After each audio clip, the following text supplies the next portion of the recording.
Did you know you can sponsor your favorite podcast on the Spin Market Podcast Network? Hi, everybody. My name is Peter Stockdale, host of the Spin Market Report. In 2025, our podcast had over 26,000 streams, and our YouTube channels had over 1.4 million views. Whether you're promoting a product, service, or event, we'll help you reach the audience that matters. Get more information on how to sponsor a podcast at spinmarket.com. Spin Market, your business, your message, our platform. It's the Spin Market Report. Here's your host, Peter Stockdale. All right, we are back for another episode of the Spin Market Report. This is an interesting one. We have somebody that's calling in remotely. We've got Jeff Winton with us. Jeff Winton, you are with Rural Minds. How about we just kind of kick it over to you right away? Can you share your personal journey with us about what Rural Minds is and kind of how it came to be? Well, thank you very much for this opportunity to speak to you. Rural Minds is the only national nonprofit organization focused exclusively on mental health equity for the 46 million people who live in rural America, like I do. This is a result of a family tragedy that took place here at my family's farm on Lake Erie in upstate New York. My 28-year-old nephew, Brooks, who worked here on our farm, who was the father of 3-year-old twins at the time, was clearly suffering in silence, and we didn't know this until we found him, and he had taken his life. And it was a real wake-up call for not only my family, but for the community, especially since my nephew was a very gregarious, very happy-go-lucky young man who appeared to have everything going for him. We had no idea he was suffering in silence, certainly to the point where he was contemplating ending his life. And again, we realized it all too late. So as a result, we started searching around to see what was being done for people in rural America, especially farm families like mine. I'm from a long line of dairy farmers here in New York. I live on a dairy farm I'm talking to you from today.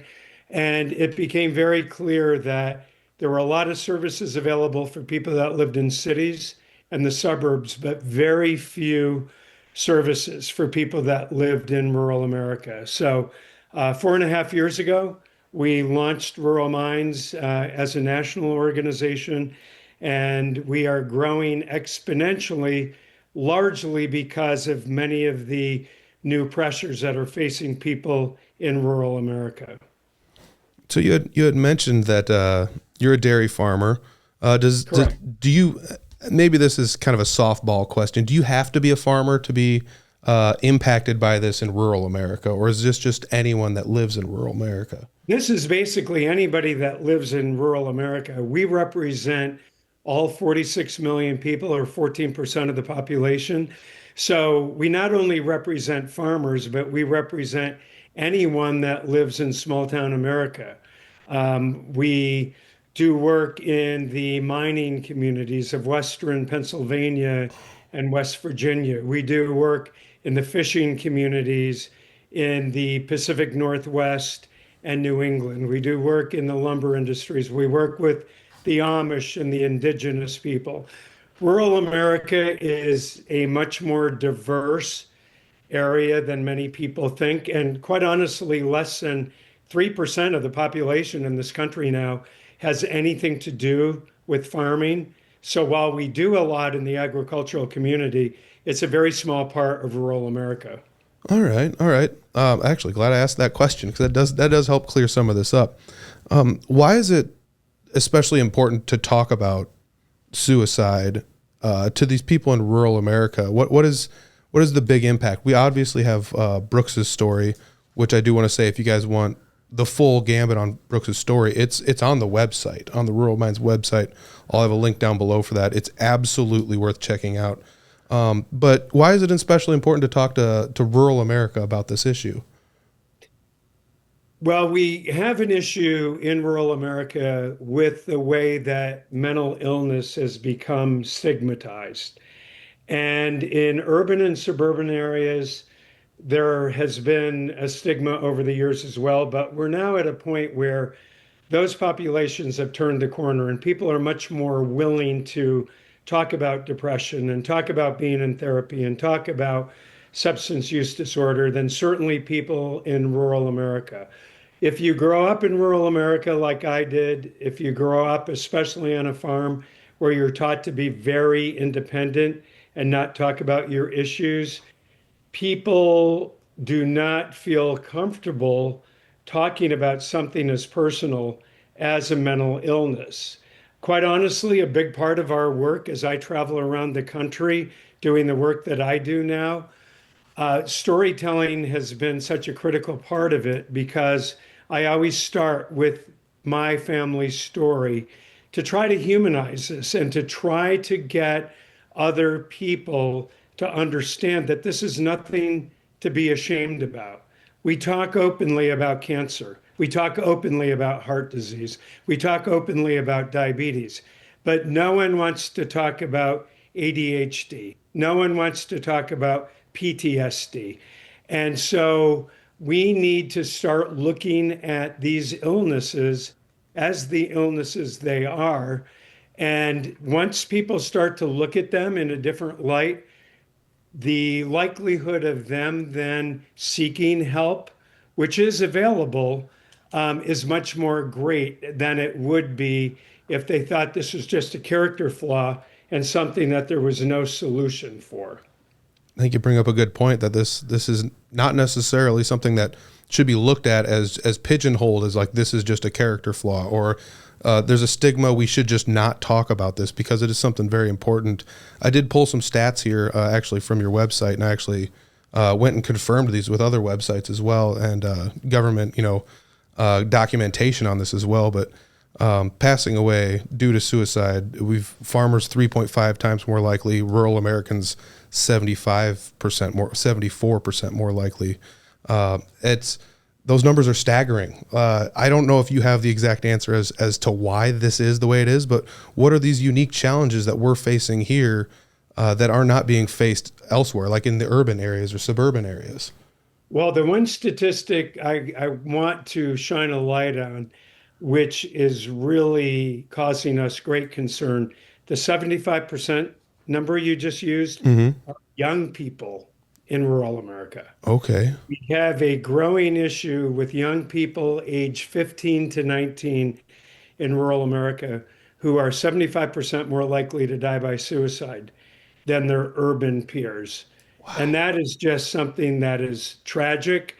Obviously, a lot of what we're dealing with became exacerbated during COVID, but the trend is continuing because people in rural America are under great stress and duress right now because rural hospitals are closing. People are having to travel much greater distances to get health care. I'm a survivor of a traumatic brain injury. I have to travel nearly 3 hours each way to the Cleveland Clinic to get the help that I need. Now, I can do that because I do what I do, and I have other people that work here on our dairy farm. But many people that live in rural America have the kinds of occupations where they don't have the luxury of spending 6 hours round trip to get to the doctor, and then they have to wait for the doctor and be seen by the doctor. We have no mass transportation in rural America. We don't have buses, we don't have trains, we don't even have Ubers or Lyfts where I'm talking to you from. So if you don't have reliable transportation, you can't get to healthcare, even if it is available. So the young people that we're very much concerned about are a reflection of what's happening with their parents, with their grandparents, other people in rural America. And I'm the first to admit, as beautiful as this is, where I'm talking to you from, I'm looking out the window and we are in the foothills of the Allegheny Mountains and all these beautiful rolling hills. By the way, very covered in snow right now. I don't have any neighbors. If I start to feel lonely, I look out the window and it would be nice to see there's another human being nearby. And many times, unless the farm crew is here doing work on the farm, I don't see that. We have an epidemic of loneliness in the United States as it is. The last statistics I saw is that 50%, one out of every two Americans, said within the last year they felt extreme loneliness. That's again a staggering statistic, but it's even worse in rural America where we are so spread out and don't have access to other people, especially during times of year like we're in here, where we get a tremendous amount of snow. We had mentioned some of, the unique challenges. You had even mentioned a couple of the barriers that people are facing. I think that's something that people don't realize is you had mentioned, you got to drive 3 hours one way to maybe go to a specialty hospital that serves your purpose. That's not terribly different than where we're at, to be honest. I think about like, you might have to go to Des Moines or Rochester or something like that. From where we're at, that's 2 to 3 hours one way. So it definitely checks out. And we're in a larger community. Oh, we are. You can look out the window and there's a neighbor there. Yep. But you still have that distance to get additional help in the health field. So why is the silence or stigma? Why do you think it's so strong in rural America? Especially with these conversations. I grew up on a farm. I think I kind of understand it. It's that you just have to pull yourself up by your bootstraps mentality. But what exactly? What is the thought process? Like, has this changed much since when you were younger till now? I guess I just don't know how it's changed over time. Is this what you're actively working to change that stigma? It's absolutely our number one priority right now. And again, I grew up on a farm here as well. Then I moved away to start my career. And I had a career outside of farming in healthcare, actually, for many years. And so I worked in the mental health space for some of the companies I work for. And I thought I knew a lot about this illness until it became personal. Once my nephew died, it became very personal, and I realized how much I didn't know. And because I had been living away from the farm in many more urban and suburban areas, quite honestly, I forgot about the mentality of my family and people I grew up with in my farming community. That again, from the time you're young, you're taught not to ask for help. You've got to figure it out for yourself. Yes. As you said, we're taught to pull yourself up by your bootstraps. We're taught not to talk about anything that makes other people uncomfortable. And certainly mental illness is one of those. And so generationally, this is something that's been embedded in rural communities. But over the course of the last 4.5 years, since we launched our nonprofit called Rural Minds, I'm starting to see some extreme glimmers of hope.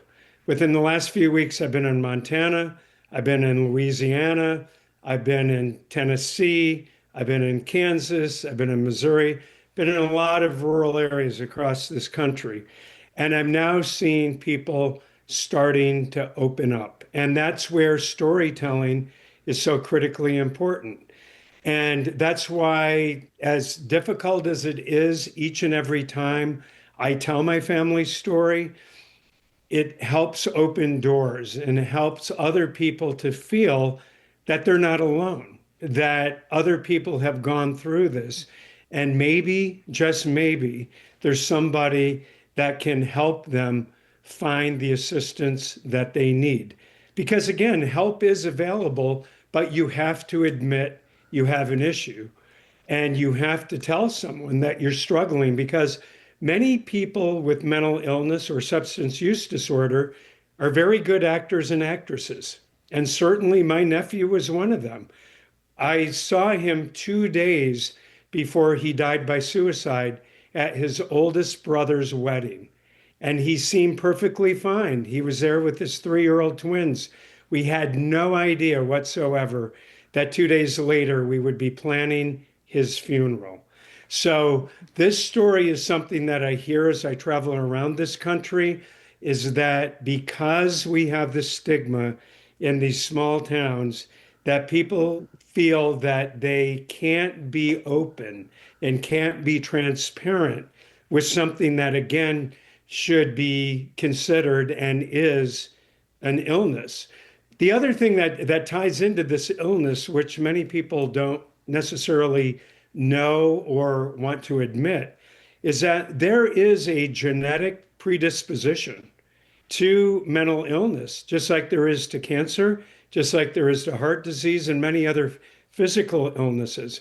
Certainly in my family, we have a number of situations where we had other family members suffering, but we never wanted to talk about it. And it was only when my nephew died that we finally decided we needed to not only talk about it, but needed to start what's now this movement called Rural Minds. And talking about it is so critically important at the kitchen table with families, because the next generation needs to be vigilant, because they could be vulnerable. They could be carrying that same set of genes that made someone else in the family susceptible to mental illness. And that's why we're doing so much work now with young people, because we want them to be aware much sooner than certainly my generation was, that they may be at risk.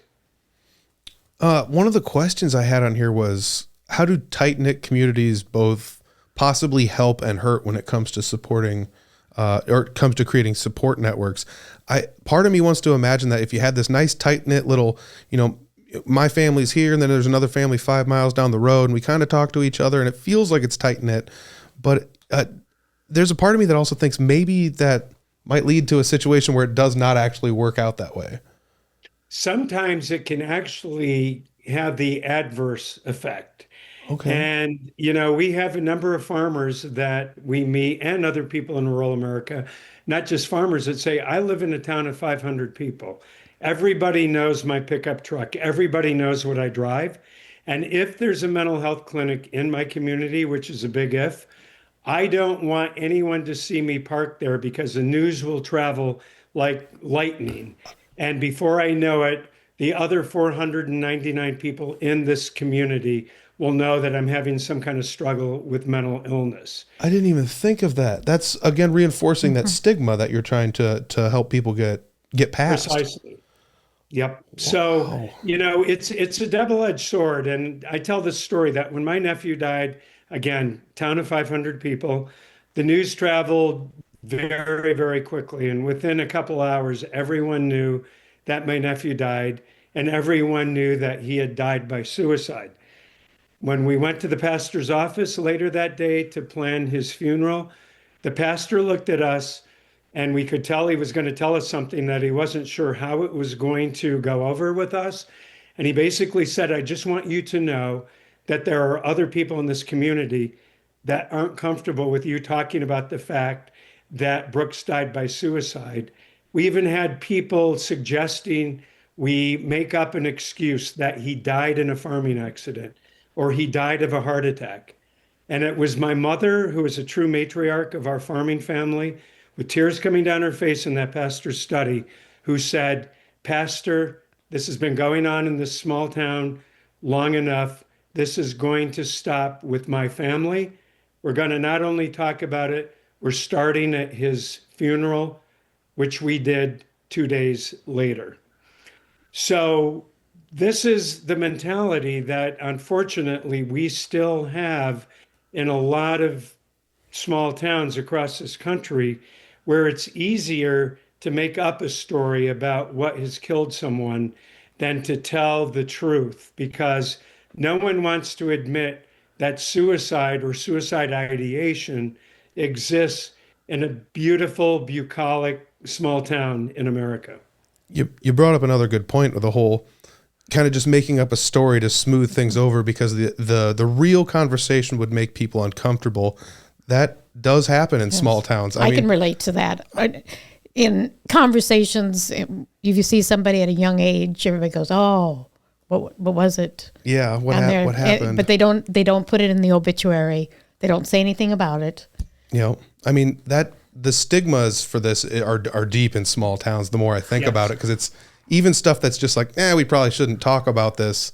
They'll sweep it under the rug if they can. I guess again, this is something this is hitting a lot harder than I initially thought it would. It's hitting really close to home, honestly.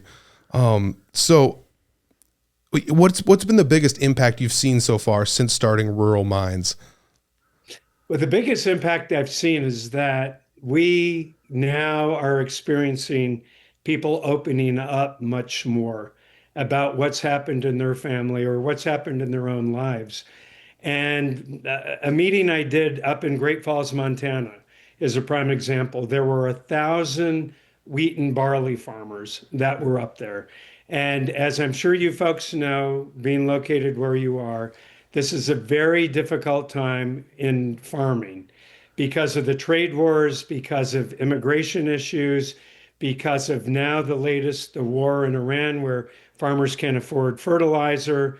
They certainly can't afford to put diesel fuel in their tractors. And so these farmers were already very stressed out. And which normally happens when I'm speaking to large crowds, people are hesitant to raise their hand during the question and answer session, which always follows any presentation I do.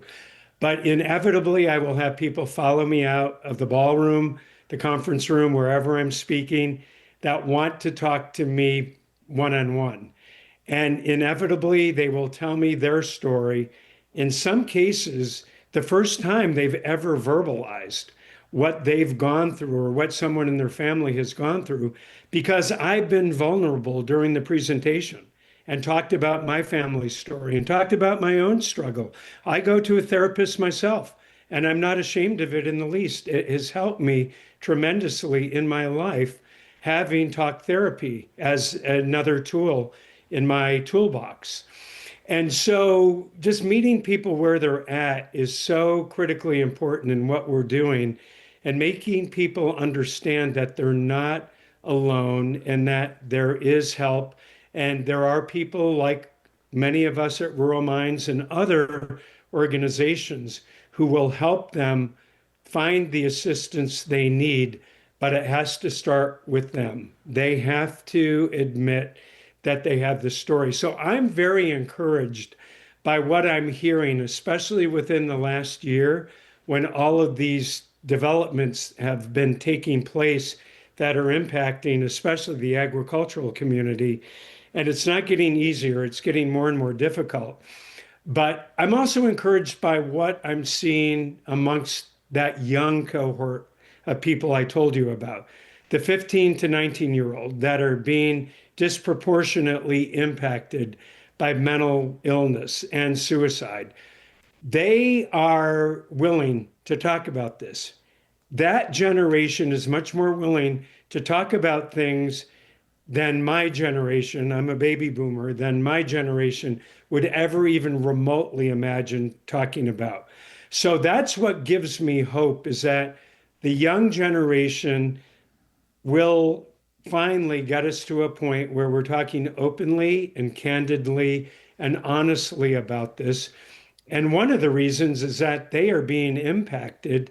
They're seeing their friends in school die. I again live in a rural area. I went to a rural high school, not terribly far from here. And I've been talking to a number of rural school districts across the country.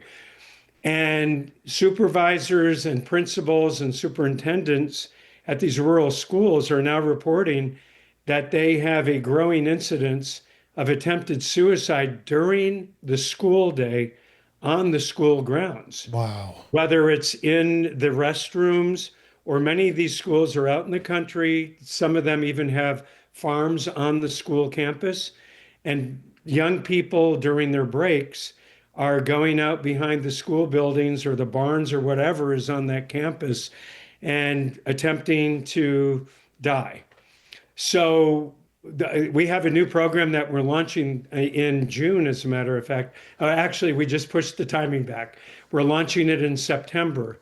That is geared towards young people. And it's basically a peer-to-peer program, because we know young people are much more likely to talk to other young people than they are their parents or their teachers or their guidance counselors. So working with the 4-H and FFA and other rural youth organizations, we're putting this program in place, which will help young people to be the eyes and the ears of their rural community and to help their peers before they get to that point of desperation where they attempt to harm themselves. You brought up another good point. You know, you could have all the resources available, but if you're a young person, sometimes, I mean, from my point of view, I guess like maybe you have some sort of embarrassment where like I do kind of want to talk about this, but I don't want to talk about it to my parents because maybe what will they think or how will they react? If they tell you something, don't say anything to anybody else or whatever, because Yep. Again, it's that stigma that we're trying to avoid here. I got a question. You mentioned this program you're starting. What are some of the other programs or initiatives that you've started that you're the most proud of? And a second part to that, how do you measure the success of these? Yeah. Well, again, keep in mind we're only a little over 4 years old, so we have done a lot in a very short period of time, basically driven by the need and the demand, and that there was such a void for so long. So if you look at what we've done, and everything is on our website, ruralminds.org, and I would strongly urge people to take a look at that. And as you mentioned, on the homepage is not only the video telling our story, which was recently filmed here at my dairy farm in upstate New York, but we also have a brand new program we just launched 2 weeks ago. And this program, again, is geared towards farmers, but it's called the Farmer Resilience Program. So it's a do it yourself program so that if farmers are hesitant to reach out and get help from anyone else, it gives them a lot of tools in this toolkit that they can follow and self-help until the point that they're comfortable enough seeking the professional help that they ultimately need. We launched a broader program about 2 years ago now, I guess, going on 3 years ago, called the Rural Resilience Program, which again can be found on our website, which is a toolkit or a meeting in the box, if you will. So if a local community of faith or a local fire department or local PTA organization or another type of organization that we routinely find in rural America wants to put on a community conversation about mental illness and doing the kinds of things that we do on a national basis, we've made it very easy for them to do because everything is done. There's PowerPoint presentations, there are fact sheets, there's even press releases that they can use to promote the meeting. We've got templates for banners and you name it. And that toolkit is being used not only across the country, but believe it or not, in other countries in this world. I was on a global call this morning representing all things rural. And most countries, no matter where you are, have rural areas. And until we launched Rural Minds 4.5 years ago, a number of these other countries said, we never even remotely thought that we have all these people hidden in rural Sweden, in rural Russia, in rural South Korea, that we're not even remotely reaching. We've got to do something to help them, to reach them. So even though we're national in scope, we've been part of a number of international meetings, and we're starting to branch out because of the need in other countries now. So that's another program. But one also that I would be remiss if I didn't mention is geared towards veterinarians. And many people find this hard to believe, but veterinarians also have a very high rate of suicide, not far behind farmers. And so we launched a program with my alma mater, Cornell University, here in upstate New York, with the veterinary college at Cornell. That's now been basically rolled out to other veterinary colleges across the country to help not only veterinary students while they're in school to prepare for what they're going to experience once they get out and start practicing veterinary medicine, but then again, how to be the eyes and the ears of the community. Because in many cases, especially in rural America, where you have a concentration of farms, the veterinarian tends to be the backbone Yeah, of very rural much. America. They see farmers and other people in the community more often than the people see their own GP, for example.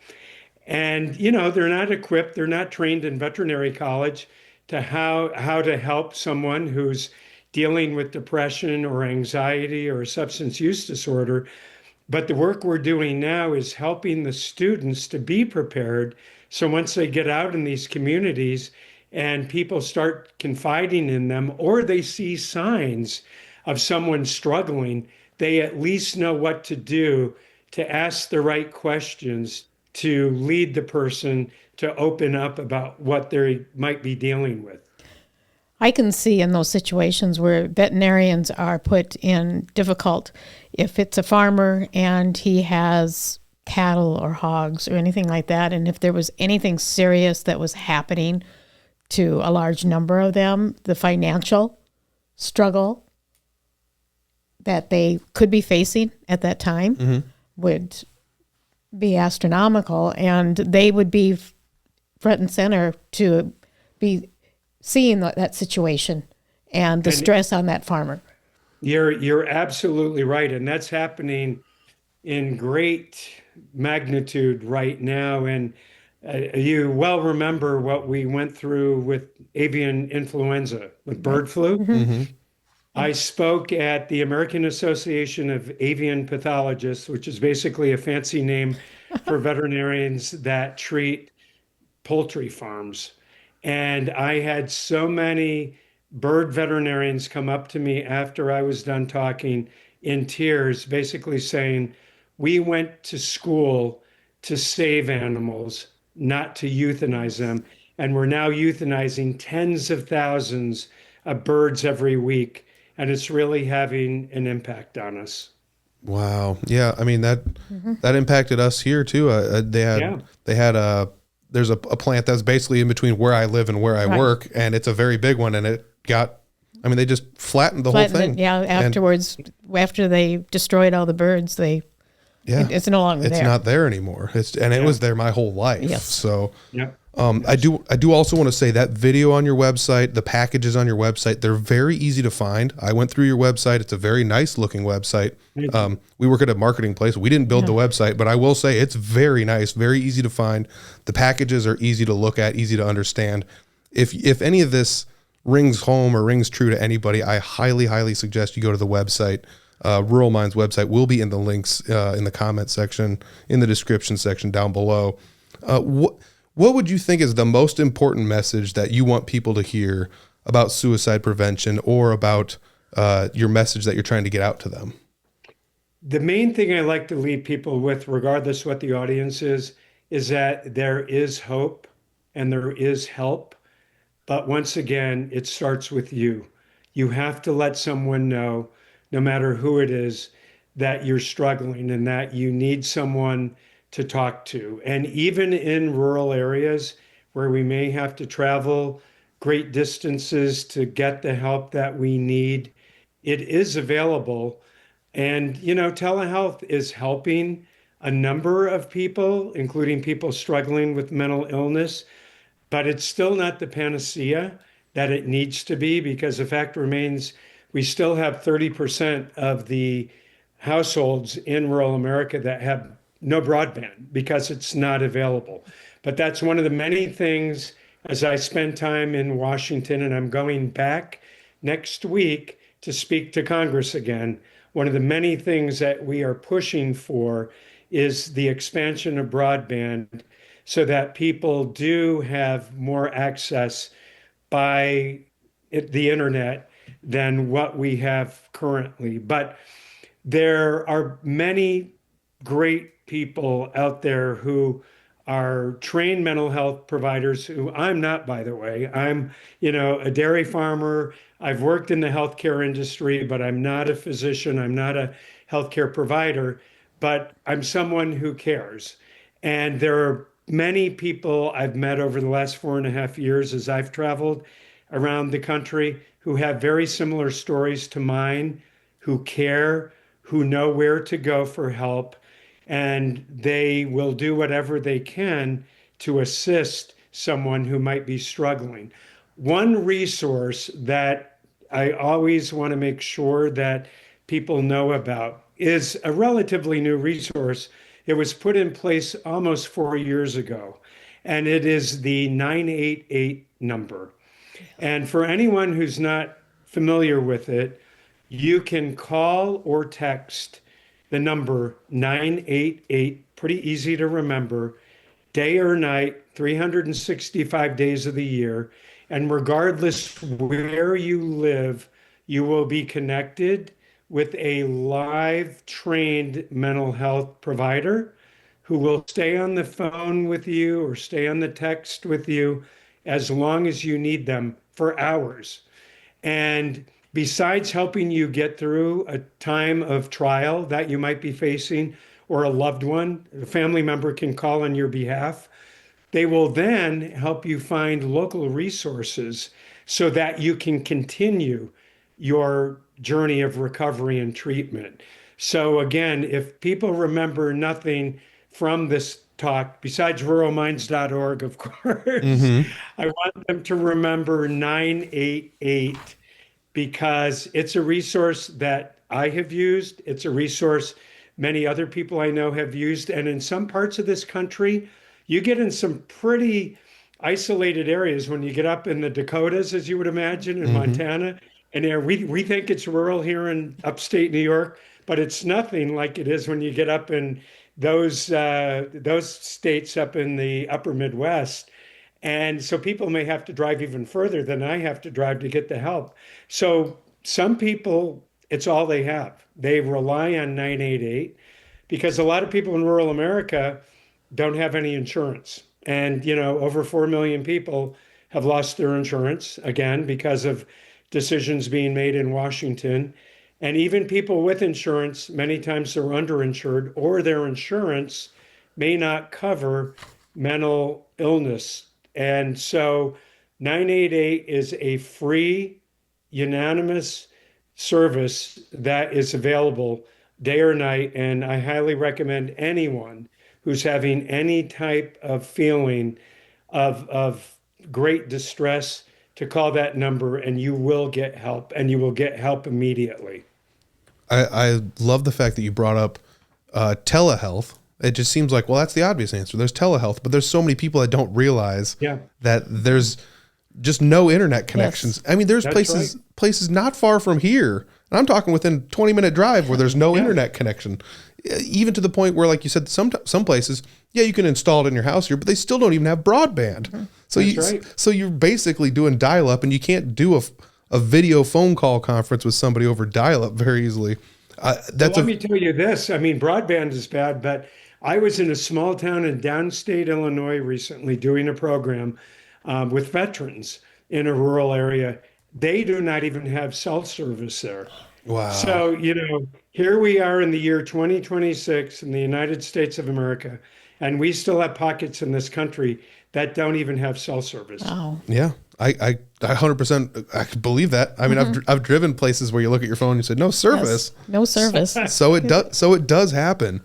I do also want to say that I appreciate you answered one of my questions. I was going to say what's the most simple thing people can do if they see somebody struggling? Was the 988 number probably the simplest thing people can do, or are there other resources?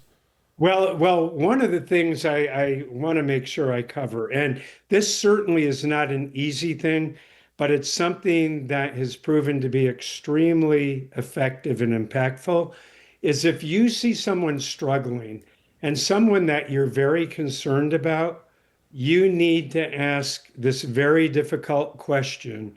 And the question is, are you thinking of harming yourself, or are you thinking of killing yourself?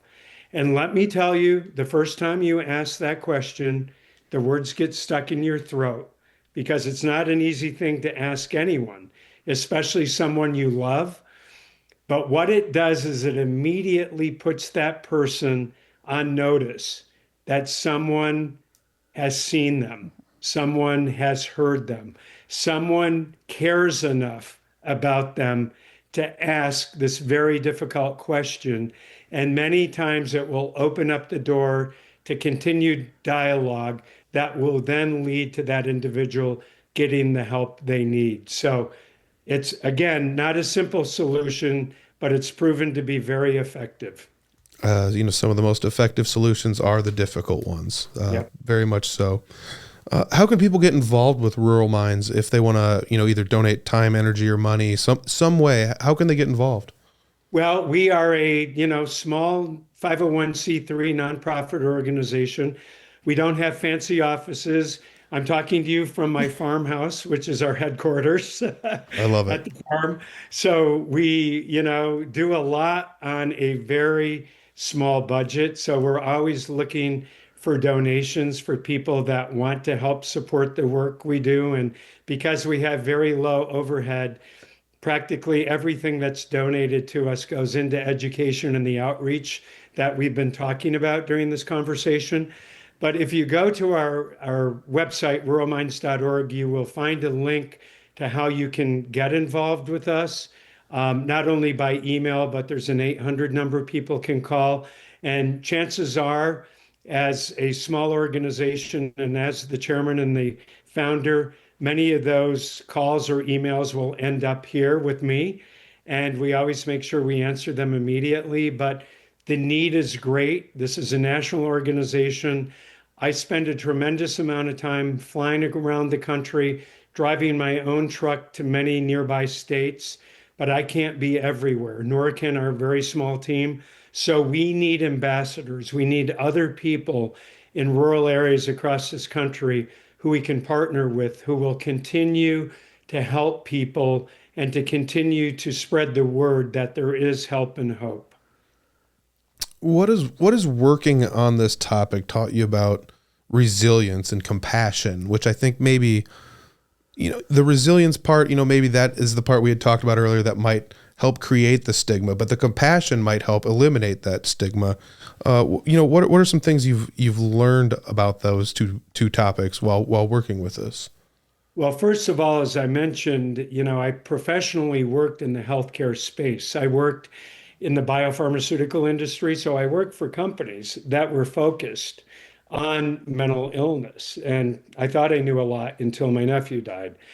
But it became very apparent that it was a much more complicated topic than what I ever was led to believe working in this field. And, for the rest of my career and life, however many years I have left, this is my North Star. This is what I was meant to do. I am incredibly sad that it took the death of my own nephew, who was more like a brother to me than a nephew, to launch my probably last career of my life working in the mental health space. But I'm grateful that I have this opportunity in his memory to help other families hopefully avoid what my family went through. But speaking of compassion, I have seen so many compassionate people across the United States who want to be involved, who want to be the person that someone struggling goes to. And we are grateful that we have many people joining this movement that basically my mother unknowingly started. And sadly, we're convinced she died of a broken heart not terribly long after my nephew died. So she didn't live long enough to see this organization formed, but it was her tenacity, her candor, her love for her grandson that is responsible for us being here today having this conversation. But there are many people like my mom across this country. And that's what I always like to point to when I meet people in small towns across the country, because I'm basically, if I'm not in Washington doing the work I'm doing, I'm in small towns. I'm not in New York City. I'm not in Los Angeles. I'm where the people we represent live and work. And I let them know that, I've met your neighbors. I've met your fellow church members as part of the work I'm doing here. They want to help you. They will not judge you. And they have similar stories to yours, but no one has ever felt comfortable comparing notes and talking about this. So you need to know that even in your town of 500 people, where you're worried about your truck being parked outside the local mental health clinic, that if it's seen there, you are going to have people who are going to rally around you and tell you their story and help you.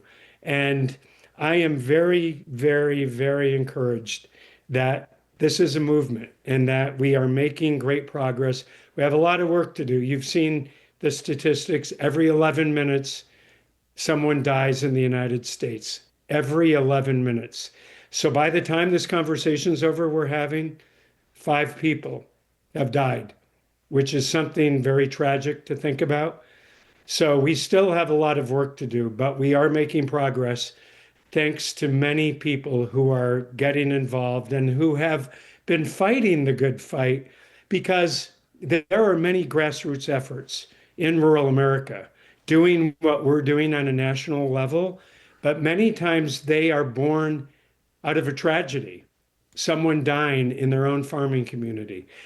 And what happens is they want to do something, but they're basically starting from scratch because they aren't necessarily trained to be mental health providers. They don't know how to start a nonprofit organization. And so they do this while working another very demanding 9 to 5 or more job. And so what we're focused on, and many of these materials are on our website, is providing the help they need so that if something does happen in their small town, they've already got the resources that have been paid for, that are done, that are professionally produced, that they can use rather than having to try to scrape together funding and the time to produce materials themselves. So we're finding that in these grassroots organizations that we're encountering each and every day across America, that these groups are very grateful for the fact that we're making it easier for them because we've already done a lot of the work that they need to do in their own community. And we need them. We can come into small towns and we can do what I do, but someone who lives there is even more effective because chances are it's someone they know, Right. it's someone they go to church with, it's someone they see at Friday night football games, and it's somebody they trust. And even though I'm from a small town, even though I'm a farmer, which comes with, a certain sense of credibility, someone who lives in that community has more credibility in that small town than I ever will have. I absolutely love everything that's been said here. Having the materials ready for people so they don't have to scrape them together themselves and kind of guess their way through it. Again, it's right on the website if anybody wants to look for it. I only have a couple questions left for you here. Sure. What's one thing, if you want every listener that made it this far into the interview, what's one thing you want them to walk away from here with? I want them to walk away with the fact that regardless how they may be feeling, regardless of the challenges that they may be facing, knowing that there is help out there, that there are people who will help them, and there are organizations, including for-profit companies, that will help them. And this is one thing that, coming from my background working in healthcare, working for companies that make medicine that can help treat depression, that can help treat substance use disorder. If someone is prescribed a medicine and they don't have insurance and they can't afford it, there is help. These companies that I've worked for many years of my career put tens of millions of dollars aside every year to make medicines available for people that meet certain criteria that can't afford them. So if anyone listening to this goes and their prescriber, whether it's their psychiatrist or their general practitioner, prescribes a medicine and they look at it and say, I can't afford that, just find out who makes that medicine, go to their website or call me, and we will connect you with that manufacturer because those medicines will be made free of charge. If you see some of the commercials we see running on television, at the very end of them, it will say in some cases, if you can't afford your medicine, call company X.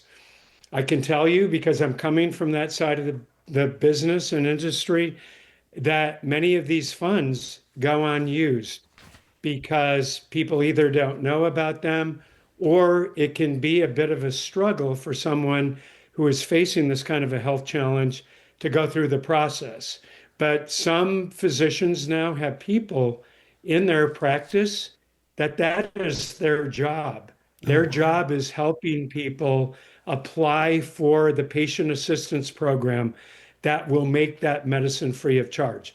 Now, not everyone needs medicine. And even though I come from that background, please know that in some cases, other forms of intervention are probably even more impactful. Talk therapy is one of those. I've shared with you, I go to a therapist. An hour spent with him can help many issues I'm struggling with seem much less onerous than they are when I walk into his office. So, not everyone needs medicine, but if you do need medical intervention and can't afford it, that can be found for you. So, as I said, the more I do this work late in my life and late in my career, the more encouraged I am that there's a lot of help out there. And part of our goal at Rural Minds is to make sure that people understand where that help is. And many of those resources, again, can be found on our website. And, there's very, very honorable people who are doing incredible, heroic work each and every day to help. But we need even more people. So, anyone listening to this, we would welcome their assistance and welcome their partnership. I love it. Again, the website, I'm going to put it down in the description section. Wherever you're listening, wherever you're watching, it'll be down there. So just scroll down and click on it. The last question, I usually just ask, how has marketing impacted your life, et cetera. But I wanted to kind of change this just a little bit and qualify it. The video of Brooks was the very first thing I watched on your website, and it was very powerful. And then I found the packets that you had mentioned as well. Yeah. And those, again, they're very easy to digest, easy to find, easy to use. There's no barriers there. So the question I'm going to ask you is, when you started applying some of these, marketing tactics, let's be honest, to this non-for-profit that's here to help people, did you see an impact on that? Well, I did. And one thing that may be important for you to know, if you don't know already, I've mentioned that I worked in the biopharmaceutical industry, but my role was working in marketing and communication. Okay, very good. Good. So this is what I've done for the bulk of my career. And, I've had the good fortune of being able to do this throughout my career. So I knew a thing or two about putting together materials and messaging and how to package things, which when we decided to launch this organization during COVID, by the way, which was an interesting time to launch a nonprofit organization. Yeah, I can imagine. But we had expertise, and I've been very fortunate that a number of people that have worked with me throughout my career who have also been impacted in their own families raised their hands saying, please get me involved. Let me do your social media. Let me help you produce your videos. Let me help you write your narratives. And so we've been extremely fortunate and blessed, and I'm forever grateful to so many people. And some of them are volunteers. We, again, can't afford a big fancy staff of people. And so we have a number of people doing the work that you've kindly commented on our website. And by the way, the website is being updated already. I had a meeting today on that because we've got so many new programs that we need to take a look at that. But we've had the benefit of people that know how to do this that have been very helpful. And that's why some of these grassroots organizations that don't have that luxury, we are so happy that they're using our materials that have been put together by some of the best marketing and communication professionals in the country. Well, Jeff, I do want to say this has been very impactful for us here in the office in our podcast studio. I don't want you to go away quite yet, but I am going to end the podcast interview here. So I do want to say thank you very much for joining us. Is there anything you want to say on the way out the door? No, I just want to thank you for this opportunity. Spreading the word like we do on podcasts like this is critically important and a big part of what my job is as a founder of this organization. But I do want people to not only check out our website, but we're very active on social media. We're on most of the usual platforms, and we try to actively communicate helpful information. And we do look forward to hearing from people and seeing how we can help you become involved in our cause, or have you receive the help that you might need. And just thank you for this opportunity. Absolutely. We're going to put all the information down below for Rural Minds. Jeff, don't go away, but thank you for joining us. Well, and I'd like to say we're very happy that Michael Musselman gave you or introduced us to you so that we could tell your story. Thank you. I'm very appreciative. Yes. This podcast is produced by Spin Market Digital. Located in Fort Dodge, Iowa, Spin Market's highly skilled team can help you increase your market by updating your website, improving SEO, designing advertisements, and producing podcasts that will grab the attention of your market. Contact Spin Market today for all your digital marketing needs at digitalagent@spinmarket.com or call us at 515-302-8026. And to learn more, visit our website at www.spinmarket.com. That's digitalagent@spinmarket.com or 515-302-8026. Or visit our website at www.spinmarket.com.